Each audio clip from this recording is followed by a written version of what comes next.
on this exciting episode of Cycles of War, the Combat Diaries. Hi guys, welcome to Cycles of War. I am Master Seer Dingus Pingus the Third. And Grandmaster Seer Mythical Locke here. And Master Seer Johnny Boy off camera. And we're here to, teach you how to play Cycles of War. Thank you for coming to the seminar and showing interest in my grandfather's game, Dale Kelly, the narrator of Dragon Ball and the creator of this game. So we're going to walk you through the very basic game to play. So we're only going to use 3 cards for this version. Normally in a recruit level match, you would use 5. We're going to show you how to play with just using the 3 cards, the ship or town, the town killer or ship killer, and 1 infantry and warrior card. So to get started, we'll talk about the ships first. So the ship is for the core side. Town is for the Shandakar side. That's like your home base. So that would be where all of your troops are coming out of, where your troops would have to go back to if they needed to restock, get repairs or retreat. So when you're looking at your ship or your town, you're going to see they're going to be one color. There's going to be a type on there. So for later on in the game, there's different things about types. There's a section on there about capacity. So as you get into more advanced levels of the game, there's a certain amount of troops that you can have per ship or per town. Then there's an armor for that town or that ship because it can get attacked eventually in the game. There's a repair rate. That's how much, if one of your guys has to come back to heal, that's how much your guys can heal, or that the first one, I guess, is how much your ship or your town heals if it gets attacked. Then there's your weapons. So that's how your ship would retaliate if it does get attacked, or how it can attack if it needs to. There's an armor repair at the bottom. That's what I was saying earlier. That's for the, if your guys have to come back and get repaired, that's how much your town or ship can repair each round or each turn. Each round, each turn. Yeah. Each shift. So that's each roll of the dice. Restock, that's how much your town or ship can restock the ammo per turn. So if you run out of ammo for shots, that's how much your town or your ship can give ammo back to that card. And the last one is heal. So should your infantry, your warrior, your town killer, your ship killer get so damaged that all it has left is life points, and it's not dead, well, then you can pull it back and you can heal those life points before you start giving it armor points. Okay. And then the next card that we're going to be talking about is the ship killer or the town killer. These are kind of like the towns and ships in a similar way. They have a repair and a restock for your warrior or your infantry card. So if your ship killer is out in front with your warrior card, and your warrior card took 10 damage last turn, you can take that from my card example here has 32 repair, just minus 10 from that, and I can repair that card without having to pull it back into my town. And that's the same thing with ammo. If my guy's running out of ammo, I can, instead of pulling him back, my ship killer can come out or can just be there and restock his ammo. They have high armor and high life points, so they're very hard to kill. And what's special about these cards is they have a special shot, which is the 20+6, which can only be used against the ship or the town, depending on what side you're on. And that's what you would use to attack. Like, say I would use my ship killer to attack his ship, and I would go 20+6. So, and one of the things we want you to think about is that this is an active battlefield, right? So this is a scenario that happened on Shandakar during one of the wars, and the guys in the front, that's your front lines. So that's where he was talking about, like, if your guys are lined up in the front, where your town killer, or your ship killer can repair or restock. So those cards are the ones on the front lines. So for instance, for right now, that's these 2 cards: our town killer and my infantry, his ship killer and his warrior. And then our ships are in back. And if we were playing with more cards, we might have one card in reserve back here with our town or our ship. So next is also the infantry. So the infantry is pretty much your main source of attack when you're playing the game. And normally you can have 2 infantry cards out front with your town or your ship killer. This time we're only going to have 1, just because we're trying to show basics and keep things as simple as possible. So on your infantry at the top, you'll see that it has its armor. So the 30A that on this card right here, that's its armor points, and then it has the green number is life points. You can see the colors. The card is the same color as the rest for mine, and it's the same type. It's RB. It's pretty much laid out similar to the other cards, where you can see here you've got your different shots. So you have your shots is how many dice you can roll for that 20-sided dice. So on this card, for instance, it's 20. For my 12-sided dice, I get 16. And then for the rest of the card on the bottom, we're not going to worry about right now. Don't even pay attention to it. That's for much more advanced games later on. And just as for your ship killer and your warrior cards, armor always goes first. Yes. So every time that, like, if I attack his infantry card here and I do 8 damage, he's going to take 8 away from that 30. And then once all of his armor is depleted, he starts ticking away from his life. So armor always goes first. Yeah, and once the life points are gone, that card is dead, and it gets removed from the game. It's no longer in play. Yep. So what you would do is you're gonna pick a ship, you're gonna pick a town. When you match up with somebody, you're gonna get a town killer and an infantry card, and then you're gonna have a score sheet. And the score sheet is laid out similar to the cards. For this example, we're just doing color type, how many armor points it has. And and then one each of those. We'll throw some graphics up there on the screen for you guys. We're going to take you through a few rounds of play. Hopefully, we get some back and forth where we get to see some changes in control and what you can do during changes in control. And we're also going to show you how to score each round, and we'll just take it from there. So I guess, are you ready to play? Yeah. All right. I think I'm ready to play. All right, let's go. Let's go. So what we like to do first is you can roll whatever dice you want, whatever you choose to do. You can roll a D20. Rochambeau. You can roll a D12. Whatever you want. Rochambeau. We like to roll D6s. That's how we determine how to play most of our games. So just gonna go. And I rolled 2 and he rolled a 6. So that means he goes first. So he starts in control. So now I get to decide which one of my cards is going to attack his cards. Okay. So I'm going to just take my infantry card and I'll attack your warrior card. Okay. So I'm going to take 3 shots with my 20-sided dice. Okay. So we're going to do three 20s, 3 shots of 20. So then I would go over here to my score sheet and I would look at the bottom for my warrior, my infantry.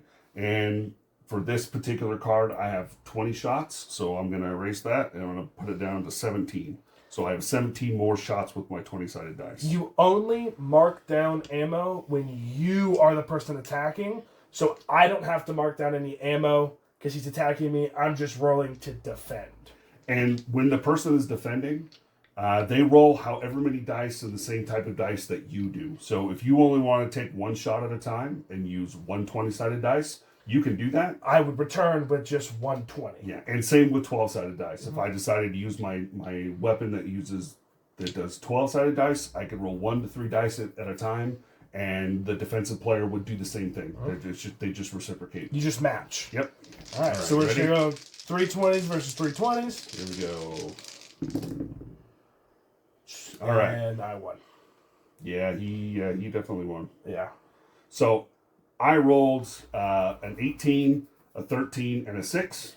So I would add those up, and I would compare my dice roll to his dice roll, and he rolled 2 19s and a 9. So he obviously beat me. Yeah. It's not even close. So now the game changes control. So my card comes back, and Pingus, he gets to take over. The third. Sorry, Dingus the third. He gets to take over, And that's the end of my first round. So I scored 0 points in the first round. Okay.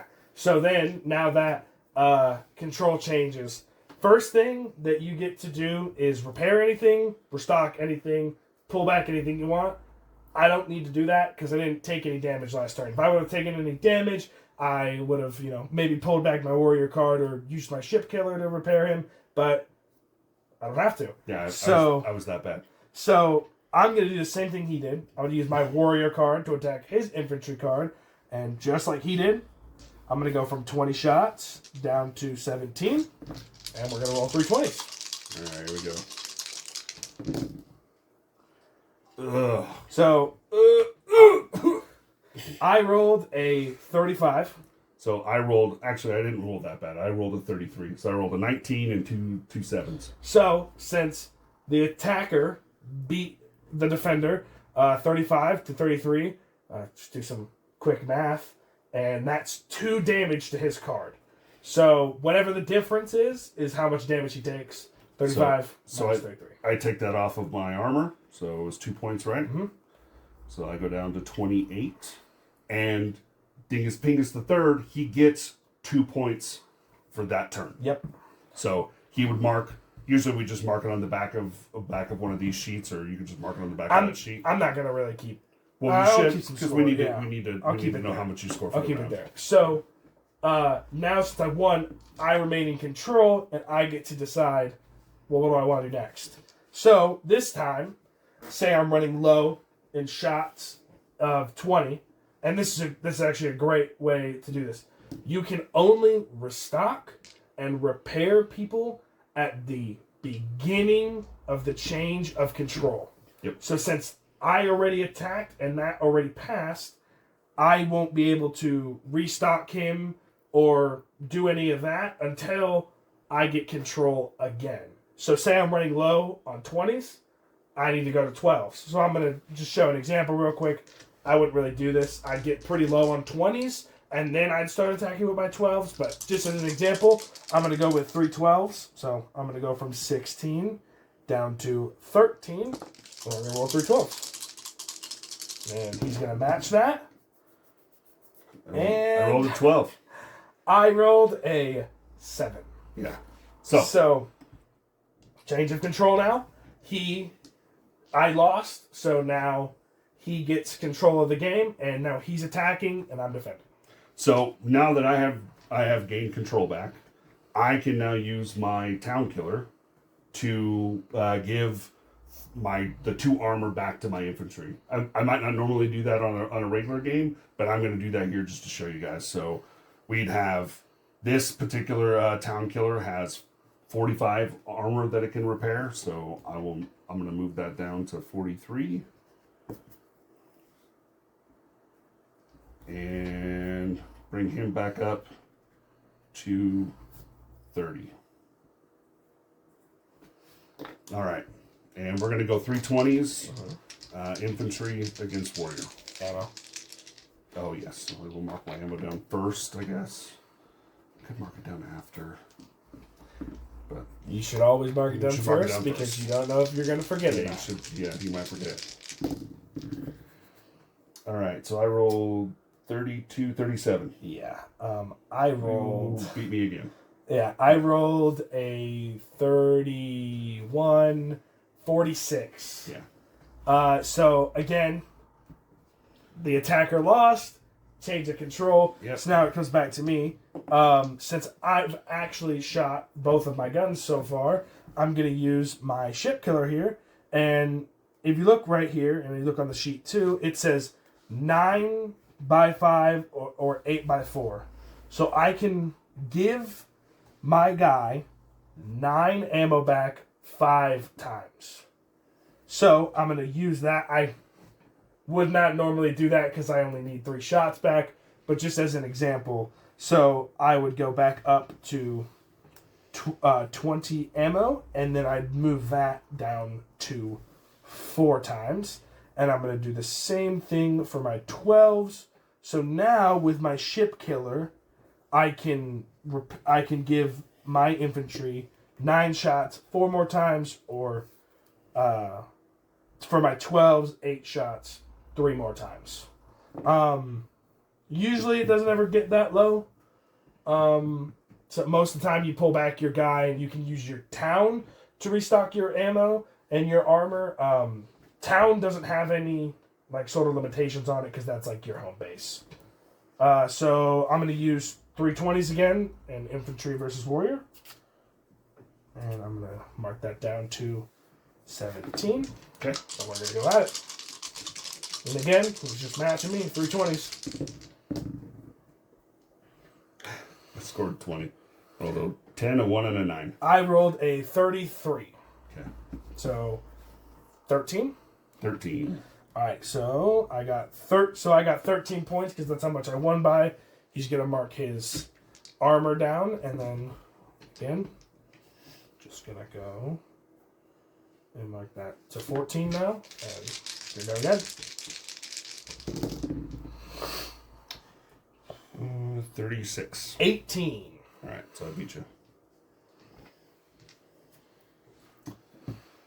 All right. So now we've walked you through the basics of the game. You've seen 2 changes of control where we went back and forth. If this was a regular game, we would keep going, and we might go 7 rounds. Sometimes we'd play, a 10-minute match. You can go until somebody's dead. Yeah. It's entirely up to you. There's so many different ways to play this game that we haven't even probably scratched the surface of how much we can actually do. Yeah. So if you guys have any questions, Dale Kelly is here. He's the creator of this game, and the OG narrator for Dragon Ball Z.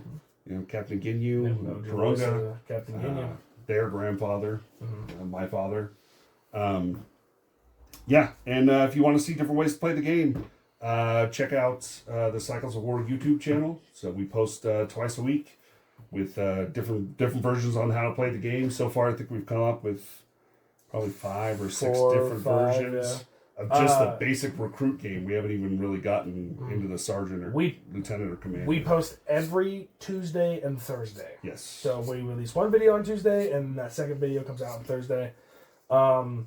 Yeah, so if you guys go and watch those videos and you want a more deeper explanation, leave a comment down below, and we'll respond. And have any questions, go ahead and ask us. And then pretty much it. That's a very easy way, simple way, just how to play the game. Very, very basic level. Yep. Thanks for joining us. Thanks for your interest in Cycles of War, and we hope you continue. We hope you like the game, and we hope you continue to play. So again, I am Master Seer Dingus Pingus the Third, Master Seer, Grandmaster Seer, Mythical Locke here. And Master Seer Johnny Boy. And thank you guys so much for coming to the seminar. Oh yeah, and don't forget to check out the website, and we also have TikTok, Yes. Facebook, and Instagram. Yep. Have a good one. You're already at an event, but that's where you can see where Dale Kelly is going to be at next. Yeah, and as you can see, we're not scripted, and we screw up all the time, and we have bloopers and all sorts of stuff. We don't really care about what we look like. So, all right. Have a good one. Have a good one. Bye-bye. Join us next time on Cycles of War, the Combat Diaries.